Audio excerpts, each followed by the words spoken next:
damma shoolee kiyyaami adamma daamu siyaadatan bulaa otuman si waamu namaani naasa'u haasaan attaddeessa gooftaa hunda uumte yoo waliin nu geessa. Tigraayitti adeemsifamaa jiru yakkamtoota seeratti dhiyeessuun xumuramaa jiran ministeerri muummee Abiy command postiin hundaa'es ARRM jiru jechuun ibse. So negotiation would be there, start negotiation. Araarri kan jiraatu yoo meeshaan humna addaa naannichaa raayyaa duraa fudhate yoo barbadaa'e. Gama kaaniin pirezidantiin naannoo Tigraay humnoonni Eertiraa daangaa ce'uun waraana nutti bananii jedhan. Mootummaan Abiy Isaayaas wajjin ta'uudhaan uummata Tigraay irratti weerara gaggeessaa jira. Kaleessa lola bakka Baayikaar jedhamutti gaggeeffameen. Mootummaan Eertiraa ammoo ani lola keessan jiru jechuun ibseera. Miidiyaa hawaasummaa afaan Oromoon qophaa'ee fi himannaa gareen Tiraamp filannoon waliin dhaame jechuus qabna. Sagantaa kana ammayyuu taanaa isiniif dhiyeessa. Opereeshiniin seera kabachiisuu Tigraay keessatti gaggeeffamaa jiru akkuma garee yakkamaattiin jedhan seeratti dhiyaatanitti itti fufaa jedhan ministeerri muummee Abiy Ahmad barreeffama Twitter isaanii irratti barreessaniin opereeshinichi akkaatuma karoorfameen gaggeeffamaa jira jedhaniiru. Gamtaan Afrikaa immoo ibsa baaseen qaamoleen lamaan jubbummaa walirratti oofan dhaabuun mariitti akka deebi'an gaafate. Firaafolee dhugaasa gabaasa qabdi. Ministeerri muummee Abiy battala gareen yakkamaan hidhannoo hiikkatee naannicha keessatti bulchiinsi seera qabeessi deebi'ee kanneen seera jalaa baqatan yeroo to'annoo jala oolanii seeratti dhiyaatanitti opereeshiniin kun ni dhaabbataa jedhu. Lolli naannoo Tigraayitti eegale kun har'a guyyaa 7ffaa qabateera. Torban irraa kibxata galgala halkan sa'aatii 4 ture. Hidhattoonni dhaaba naannicha bulchutti hidhata qaban kaampiiwwan raayyaa ittisa biyyaa haleelan jechuun mootummaan Itoophiyaa kan ibse. Ergasii ministeerri muummee Abiy raayyaan ittisaa akka tarkaanfii fudhatu ibsan. Dhaabni naannoo Tigraay bulchu immoo weeraratu natti baname jedha. Ergasii eegalee lolli bakkeewwan garaagaraatti naannichatti adeemsifamaa jira. Lolli kun garuu dhaabbatee nagaan akka hiikamu dhaabbilee fi biyyoonni garaagaraa gaafatanis ministeerri muummee Abiy hanga qaamoleen biyya jeeqaa jiru jedhan kun seeratti dhiyaatanitti tarkaanfiin akka itti fufu ibsan. Dura ta'an Koomishinii Gamtaa Afrikaa Muusaa Faakii Mahamad haala Itoophiyaa irratti ibsa har'a baasaniin walitti bu'iinsa waraana Itoophiyaa keessa jiru yaaddoon hordofaa akka jiran himan. Gamtichi birmadummaa Itoophiyaa akka kabaju ibsuun qaamoleen lamaan jibbummaa walirratti oofan akka dhaaban gaafatan. Fedhii biyyattii irratti hundaa'uun qaamoleen lamaan karaa nagaan furmaata akka barbaadanis ibsaniiru. Kanaafis Gamtaan Afrikaa deeggarsa akka taasisu ibsaniiru. Kana dura dhimma pirezidaantiin naannoo Tigraay Gamtaan Afrikaa gidduu seenee akka araara buusu gaafatan irratti addatti ibsarra ba'een wanti deebiin kenname hin jiru. Guyyaa kaleessaa dhalattoonni Tigraay Ameerikaa keessatti hiriira taasisaniin waraanni akka dhaabbatu gaafataniiru. Dhalattoonni Tigraay magaalaa Finfinnee keessatti walgahii taasisaniin immoo haleellaan akka cimu garuu lammiileen nagaa akka balaaf hin saaxilamne gaafataniiru jechuun miidiyaaleen mootummaa gabaasaniiru. Dabalataan miidiyaaleen mootummaa raayyaan ittisa biyyaa buufata xiyyaaraa Humaraa to'achuullee gabaasaniiru. Torban darbee eegalee wanti naannoo Tigraayitti mudate Itoophiyaa ijoo dubbii addunyaa godheera.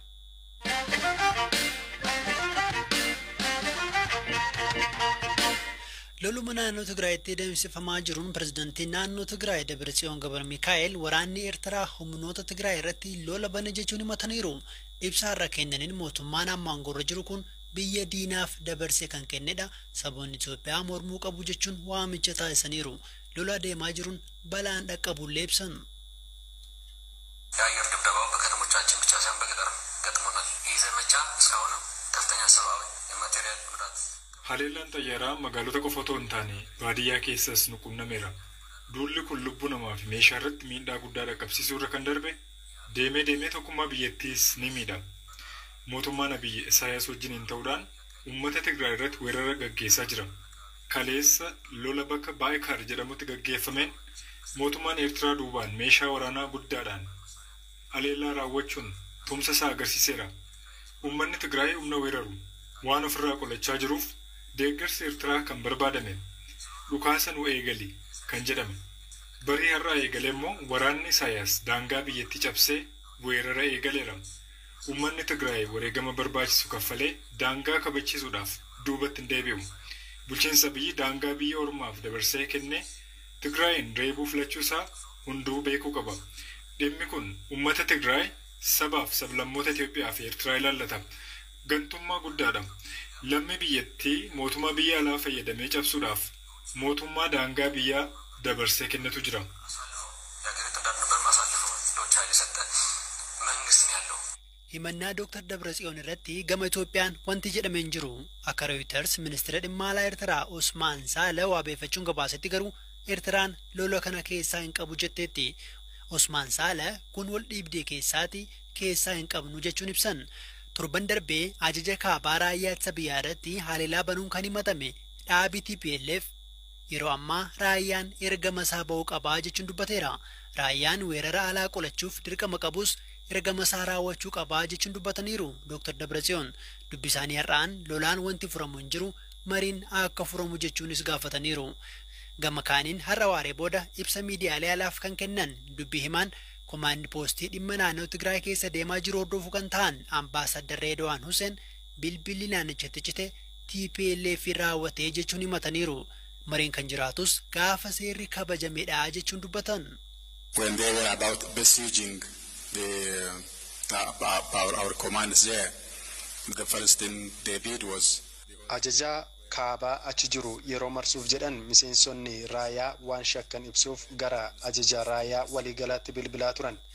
Wanta achitti raawwachaa jiru ibsuu isaaniin dura garuu tajaajila teleekominikeeshinii kutani.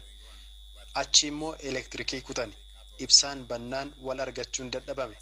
Yeroo ammaa wanta naannicha keessa adeemaa jiru baruuf hanqinni odeeffannoo jira. Garuu hanqinni odeeffannoo mudate hojiidhuma jarri TPLF hojjetaniin. Araarri ni jira garuu yoomi kan jedhudha. Araarri kan jiraatu yoo meeshaan humna addaa naannichaa raayyaa duraa fudhate yoo barbadaa'e humnootni hunduu sochii amma taasisan irraa dhaabbatan akkasumas yakkamtoota seeratti dhiyaatanii seerri kabajamee qofaadha. Yeroos nageenya waaraa mirkaneessuu irratti marii taasisuun danda'ama. dialogue and then discuss on the lasting peace and coexistence. Haleellaa raayyaa raawwataa jiruun miseensonni humna addaa Tigraay 500 ol ajjeefamuu miidiyaaleen biyya keessaa raayyaa ittisa biyyaatti ajajaa olaanaa Izii Kaabaa Meejar Jeneraal Balaay Siyyum waabeeffachuun gabaasaniiru. Kan harka kennanii fi meeshaaleen garaagaraa to'atamullee ibsan. Haa ta'u malee gama raayyaatiin namoota miidhaman wanta ibsan hin qabani. Gama naannoo Tigraayin badiin dhaqqabe lakkoofsaan ibsamee hin jiru.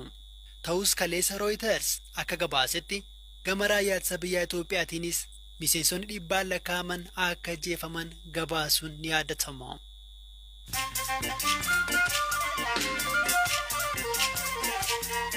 Amma moduun gaggabaabseen sinitti himaa qoricha HIV haaraan yaalirra jiru miidhaa vaayirasichi qaamarraan ga'u ittisuurratti qoricha guyyaatti kennamu caalaa 89 milkaa'aa ta'u saayintistoonni himaniiru. Kaaba Moozaambiikitti jihaadistoonni gartuu IS waliin hidhata qabu jedhaman namoota 50 ol irraa morma kutuun ajjeesuu isaanii miidiyaan biyyatti gabaase. Hidhattoonni kunniin dirree kubbaa miilaa mandara tokko keessa jirutti haala suukaneessaan morma kutaa qaama mummuraa dirree sana lafa jechaatti geeddaran jedhan gabaasaaleen.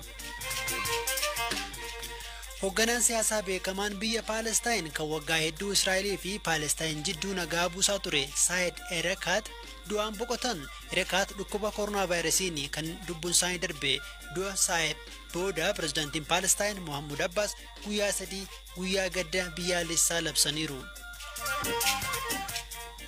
Qorattoonni Awustiraaliyaa buqqeen mataa umurii waggaa miliyoona 2 qabu kan Afrikaa kibbaatti argatan achi dhuftee dhala namaa irratti hubannoo haaraa dabala jedhan. Buqqeen mataa dhiiraa argame hortee eessuma yookiin adaadaa gosa Homo erectus akka ta'e ibsameera.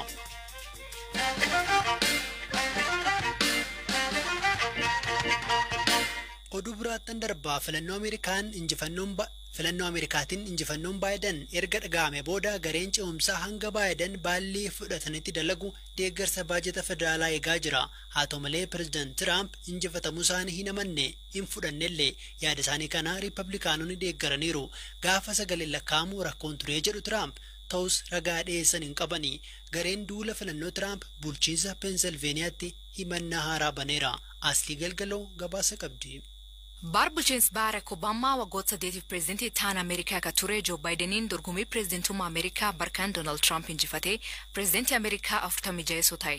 Pireezidanti Trumpiin agammaa injifachuu Joe Bidenii dorgommii kan keessa fudhachuu didee mormii qaba. Isteetiiwwan garaagaraa keessatti deeggartooti Trumpiileen hiriira ba'uu jiru. Gareen duula filannoo Trumpii kalee himannaa seeraa mana murtii federaalaa ka Peensilveeniyaa bantee akka waraqaa injifannoo Joe Bidenii kennamu hoogganoota isteetichaa hariifachiisan dhaabbachiisan. ta'ullee abbaan alangaa Pennsylvania falmiin sun bu'aa hin qabdu jedhe. Joe Bideniin sanbataa Pennsylvania injifatee Electoral College 270 kan injifachuuf barbaachisu dabre. Abbootiin alangaa paartii Riippaabilikaa Trump duub jirraa jettee beeksifte. Seneetaan Riippaabilikaa beekamaan Mitch McConnell Trumpiin mirga harka dhibbaa qabaa jedhe filannootaan falmuuf. Ogeeyyiin garuu filannoon hatamtiin jirtu jedhu waan raagaan agarsiis hin jirreef. Haa ta'u malee abbaan alangaa Ameerikaa William Barr arbak boot seeratiif eeyyam qorachaa filannoo tanaatiif kenne.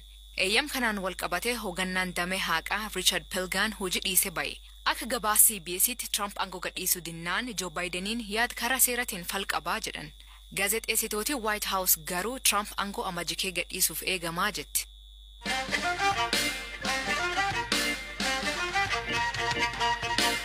Xumura rageenyeerraa dargaggoon ganna 26 Roobaa Alam Mul'ataa barataa Yuunivarsiitii Finfinnee barumsa sooftiweer injiinaringii ta'ee utuu jiru appilikeeshinii fi marsariitii afaan Oromoo adda addaa hojjechuu eegale. Sana booda kana dura appilikeeshinii macaafa qulqulluun afaan Oromoon qopheesseera. Amma immoo miidiyaa hawaasummaa akka Instagiraamii fi Feesbuukii guutummaatti afaan Oromoon qophaa'ee fi ammayyaa jedhamu hojjetee dhiyeesseera. Miidiyaan hawaasummaa ammayyaa kun maali? Fayyadamni akkamitti difatamarran deebi'a? Akkamitti immoo namoonni itti fayyadamuu danda'u kan jedhu irratti firaafoolii dhugaasaa dubbisteetti kunuuti. Appilikeeshinii kana aayidiyaa masaayyuu kan fide mucaa hiriyaa godhaachuun bisaa immoo jedhama. Footograafarii waan ta'eef hojiin isaa footoo kana kaasee sheer gochuu gatii barbaaduu fi booddeen immoo afaan Oromoodhaan waan akkas hojjechuu dandeenya. Kan namni suura isaa irratti wal jijjiiruu ispeeshaalii amma ayyaana adda addaa kanneen akka irreechaa isaa irratti namni suura isaa wal jijjiiruu barbaada. Isa kanaaf immoo pilaatfoormii namti danda'e afaan Oromoon kan maqaa isaa barbaachisa jennee yaadneetu akka kanatti jalqabne jechuudha. Instagiraamiin fayyadamtoota baay'ee qaba. Adda kan godhu maalidha mee kan kee? Adda kan godhu tokkoffaa guutummaa guutuutti afaan Oromoodha. Lammaffaa immoo akka Instagiraamis baay'ee bal'aasisu hin ta'in koominitiidhuma keenya afaan Oromoo kan ilaallachuu danda'u. Afaan Oromoo bal'isuu gatii barbaanne fi inni guddaan isaa fayyadamtootuma afaan Oromoo akka qabaatuufidha. So booddee adeemsicha gaafa bal'achaa deemu garuu qooqa adda addaatti dabaluun dirqama ta'a jechuudha. Amma inni kuni amma sooshaal miidiyaa baay'een kan akka Feesbuukii, Instagiraamii fuula yookaan piroofaayilii kan ofii kee banatteeti achirratti wanta qooduu barbaaddu suuraas yoo ta'e viidiyoo yookaan barreeffama qooddaa. Sana booddee ergaa dhuunfaatti walitti erguu dandeessan. Wanta kanas of keessaa qabamu maxxansuu duwwaadha. Lamaan isaanii hin danda'ama. Haasaanis jira yookiin haasaa yookiin chaatni jedhamu. Akkasumas immoo maxxansiis jira. Garuu beezikaaliin barbaanne baay'ee barbaachisu maxxansa sana irratti namni yaada qabu tokkoffaa lamaffaa ilaalcha qabu sadaffaa immoo keessumaa aadaa isaa suura adda addaatiin seenaa darbee seenaa amma jiru hundumaa maxxansuu danda'a. Kanaaf namni kamiyyuu akkaawuntii mataa isaa yookiin eenyummeessa jennee waamnanuuni eenyummeessa mataa isaa banee maxxansuu danda'a. Even yaada sana irratti gaafa maxxansa kee maxxansitu yaada sana irratti komantiin barbaadu kanaan of gochuu dandeessa. Maaliif amma fakkeenyaaf namni haasaa jibbaa yookiin hate speech yookiin suuraa fi haasaa malee gaafa namni post godhu report gochuu danda'a namni gaafa report godhu gara keenya dhufaa jechuudha gara administreetarii yeroo sana akkaawuntii sana block godha jechuudha. Community Oromoo keessatti ammam fudhataman argata jettee yaaddaan? Fudhatamallee guddaa qabaatee deemaa jira. Sababni isaas amma yeroo irreechaa irratti namooti ijoolleen baay'ee feesbuuk irratti suuraa isaanii baay'ee sheerii gochaa turani. Garuu feesbuukiin gatii baay'ee guddaa ta'ee fi namni wal arguu hin danda'u achirratti. Garuu inni kun shoortii fi pirisaayisii gaafa ta'u koomunitii xumurratti wal arguun baay'ee gaarii ta'a inni gatii yaannee fi gaafa koomunitii isaanii arguu barbaadan immoo kanarratti fayyadamuu dandeessu. Dargaggoon kun beeksisarraa galii argamuun akka itti fufuu hojii kana itti fufuu yaadeera. Sagantaan BBC Afaan Oromoo kan kibxata galgalaa kanumaan xumuramaa boroo walitti deebinaa halkan gaarii.